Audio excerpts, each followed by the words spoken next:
Hello, my name is Patrick Scott Jeffries and I am performing as part of Grin Theatre's Rainbow Monologues, and the piece is called Richard's Rage.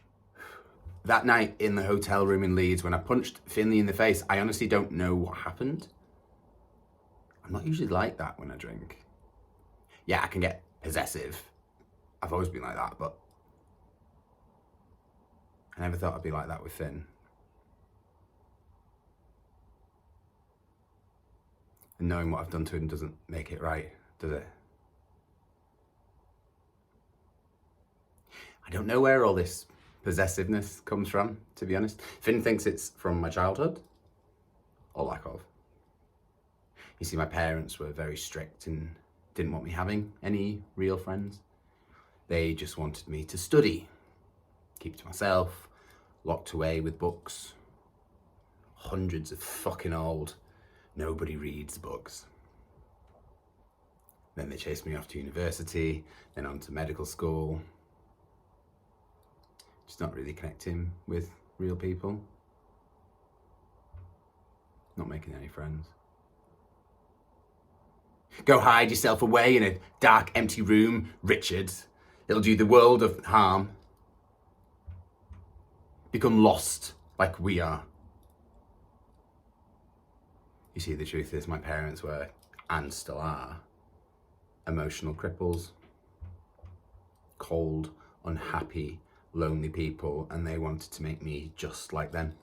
An exact mirror image of themselves. Yeah, I know, I can't push all the blame onto them. A lot of what happened that night was down to me, down to my insecurities, my misunderstandings, my red rage, jealousies, and possessiveness.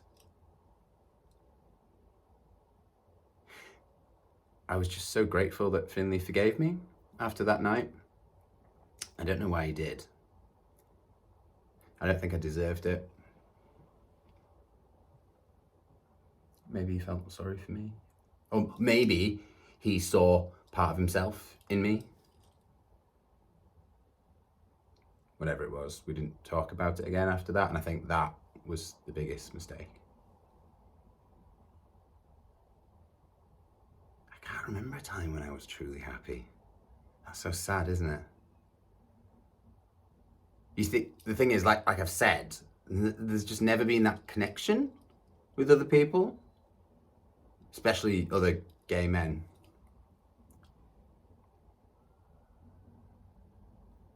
I remember I came out to my parents when I was 18 and they just didn't care. They didn't say anything. It was so obvious they couldn't be bothered. They just wanted me to go away to university, get a good solid profession and leave them alone. My life was my life, they said. I'll expect the world from everything. We've done our bit. We brought you here in the first bloody place. Just get on with it, Richie. My name's Richard, I said, not Richie. And they laughed at me. They just laughed. Pair of them. Fucking cunts. You see, I craved attachment and affection for most of my life, and I just never got it from anyone or from anywhere. And honestly, I think that's where all this possessiveness and jealousy comes from, especially when I meet new people. It's like a self-fulfilling, harming prophecy. It's like a self-hatred that just grows and grows and gets out of control. My own little rage. Maybe I was trying to push Finley away from me using my fists in his face rather than to talk it through.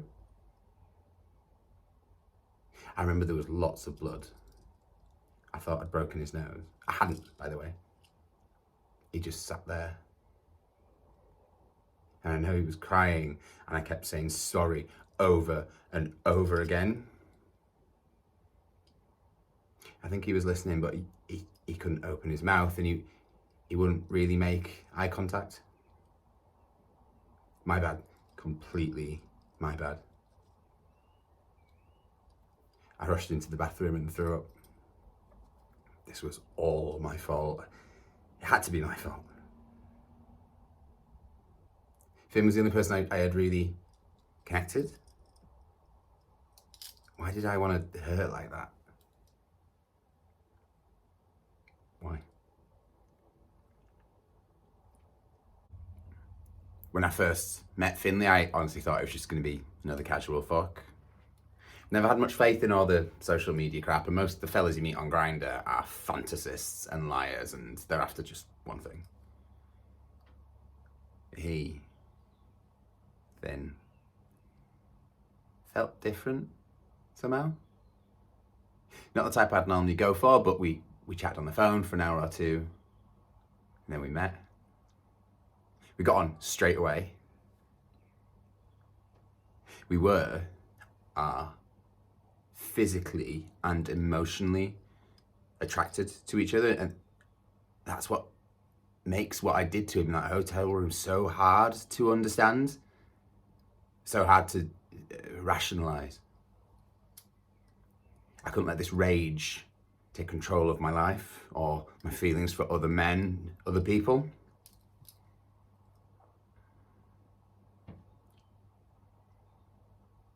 After what happened in Leeds, we didn't see each other for a bit. Thought it'd be best if we just see how we felt about the situation and each other.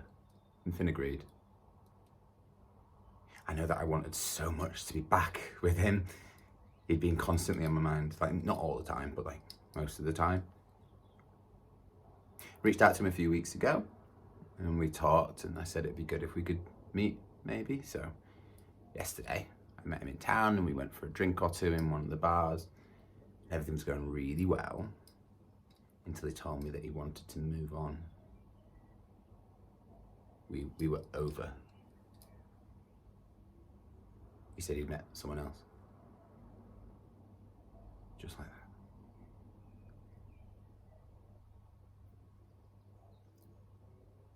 I stopped breathing. This can't be right.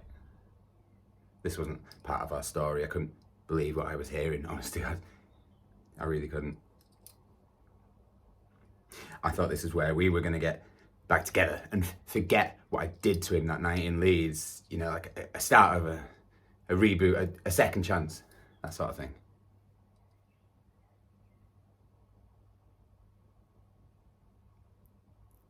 It was obvious he'd made his mind up, and then all I could really do was just, I had this burning sensation in my stomach, that the longing to make this wrong right once and for all that jealousy coming to the surface, all that numbing rage making my head sore and tumble over and over and over. And he was actually smiling at me and saying that he still wanted to be friends. I wanted to scream, roar at his stupid, smiling face, make him frightened of me. I wouldn't allow this to happen. I couldn't. We can still be friends, can't we, Richard? He said. I just thought I've actually got enough friends, thank you. I'm not looking for another one. I'm looking for you, my partner, my man.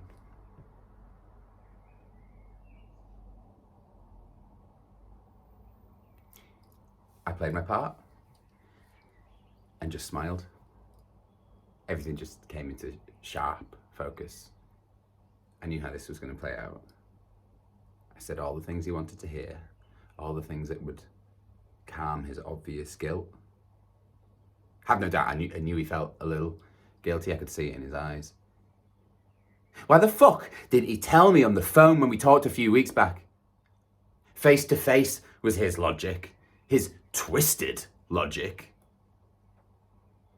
My focus was elsewhere. Developing at breakneck speed in my mind, possibilities endless, and punishment the right punishment.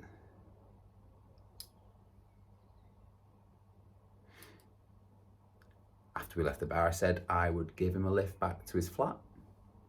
First he refused, said it was too much out of my way for me, but I insisted. It was a crappy night, and I knew how much Finley hated getting wet in the rain. As he climbed into the car and sat alongside me, the night, it just like enveloped us. We were together at last, and I knew what I needed to do.